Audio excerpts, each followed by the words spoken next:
Olá, meu nome é Clarice, sou aluna da Uninter, do curso de Licenciatura em Geografia do Polo de Porto Velho. Esse trabalho tem como objetivo entender um pouco sobre o perfil do solo e também os tipos de solo predominantes no município onde resido, que é Porto Velho, estado de Rondônia. O solo predominante no município de Porto Velho são os latossolos, que ocupam uma área em torno de 58%, sendo 26% de latossolo vermelho-amarelo, 16% de latossolo vermelho e 16% de latossolo amarelo. Os argilosos e neossolos ocupam 11% do território, cada um deles. Os cambissolos ocupam 10% e os gleissolos ocupam 9%. Latossolos são solos minerais homogêneos com pouca diferenciação entre os horizontes ou camadas, reconhecido facilmente pela cor homogênea do solo com a profundidade. Os latossolos são profundos, bem drenados e com baixa capacidade de troca de cátions, uma textura média ou mais fina, argilosa ou muito argilosa, e com mais frequência são pouco férteis. Isto é, o solo da nossa região de Porto Velho, reconhecidamente, é um solo pouco fértil.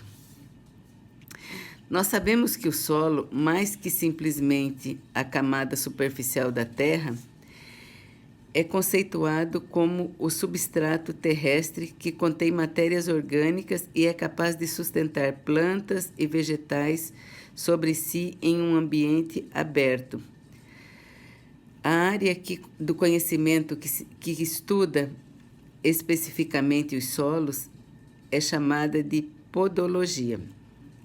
Trata-se de um recurso renovável, ou seja, o solo é um elemento natural que pode ser por diversas vezes utilizado pelo ser humano em suas atividades produtivas.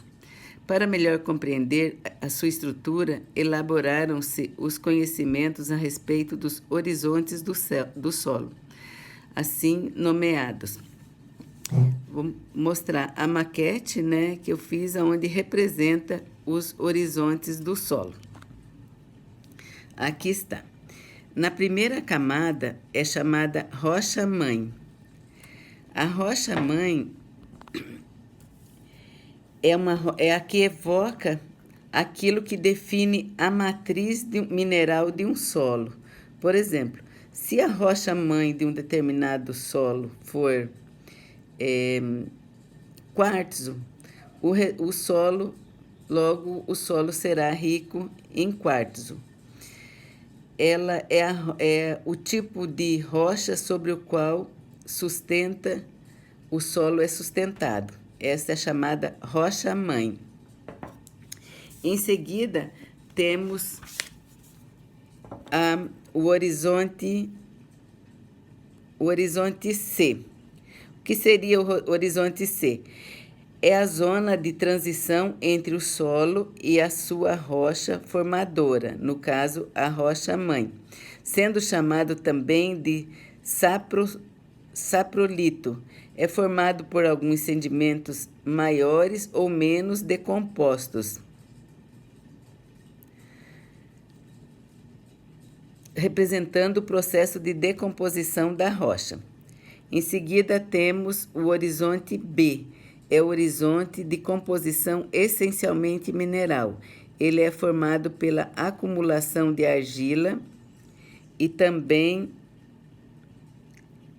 de óxido hidróxidos de ferro e alumínio.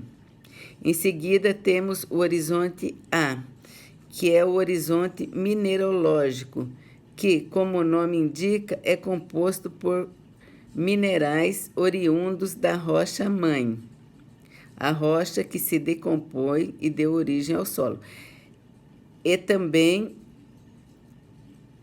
e também de outras áreas. Geralmente, essa camada apresenta uma boa quantidade de material orgânico decomposto, o que faz com que também se chame de solo umífero. E em seguida temos o horizonte O, que é o horizonte orgânico formado a partir da decomposição de materiais orgânicos de origem animal e vegetal. E por último, nós notamos que utilizamos o solo não somente para a produção da alimentação, mas também como matéria-prima para diversas construções. Além disso, o solo possui importantes funções, desde o armazenamento e escoamento e infiltração da água na superfície, sendo um componente fundamental para o desenvolvimento de diversos ecossistemas. Por esse motivo, o manejo adequado e a preservação do solo tornam-se essenciais, já que é um recurso natural não renovável, ou seja, é limitado, e a exploração desenfreada pode acarretar muitos problemas futuros.